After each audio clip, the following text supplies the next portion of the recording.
کاروانسراهای گیلان. کاروانسراها محل ورود کالاهای وارداتی و حمل کالاهای صادراتی، تردد و اتراق مسافر، محلی امن برای تجارت و به طور کلی مکانهای پر جنب و جوش شهری و میانراهی در قدیم بوده. از میان کاروانسراهای بین راهی که تا امروز باقی موندن، کاروانسرای تیتی در 10 کیلومتری جنوب سیاهکل و سر راه سیاهکل به دیلمانه. این کاروانسرا فعلا بازسازی شده و در سال 1375 به ثبت ملی رسیده. کاروانسرای لات واقع در امامزاده هاشم رشته. از این بنا امروزه به صورت مجتمع توریستی رفاهی و رستوران سنتی استفاده میشه که در سال 1356 در فهرست آثار ملی قرار گرفته. سومین کاروانسرای بین راهی کاروانسرای کوچک در جنوب حملش به نام بولوردوکان که متاسفانه ثبت ملی نشده و به صورت مخروبه به حال خود رها شده.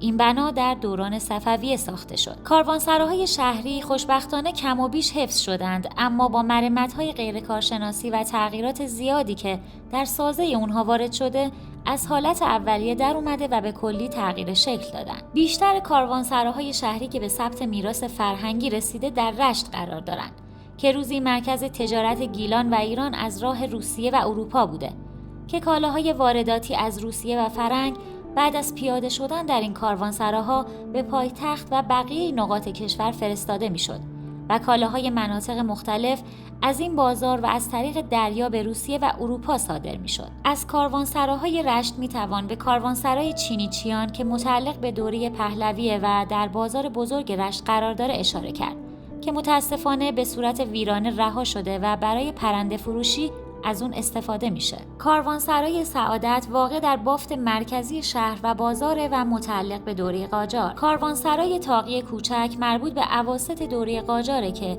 در ضلع شمالی بازار قرار داره که امروزه بیشتر به صورت مغازه‌های کلفروشی خرازی و پوشاک استفاده میشه. کاروانسرای تاقی بزرگ هم در بافت مرکزی شهر و بازار قرار داره و به صورت مغازه‌های کلفروشی خرازی و کیف و کفش استفاده میشه. کاروانسرای ملک مربوط به دوره قاجاره، واقع در میدان کوچک بازار رشت و مرکز تجارت خرده فروش هاست. کاروانسرای محتشم هم در بازار رشته و متاسفانه مانند بقیه کاروانسراها در معرض تخریبه.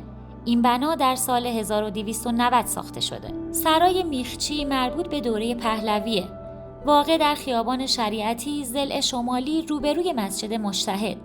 متاسفانه در یک مدت زمان طولانی که بر سر مالکیت اون با سازمان میراث فرهنگی مناقشه در گرفت، دادگاه به سود مالکان حکم صادر کرد و سرای میخچی از فهرست آثار ملی خارج و تمام حجره‌های قدیمی اون تخریب شد. کاروانسرای میرزا در شهرک تاریخی ماسوله قرار داره و بنای اون همزمان با تمام خانه‌های قدیمی شهر به شماره‌های تفکیک شده در یک تاریخ معین به ثبت رسیده. در این ویدیو سعی بر این بوده تا اطلاعات بسیار مختصری از این کاروانسراها ارائه بدیم. بیشتر به این نیت که فقط کاروانسراهای ثبت شده رو به اطلاع مردم برسونیم.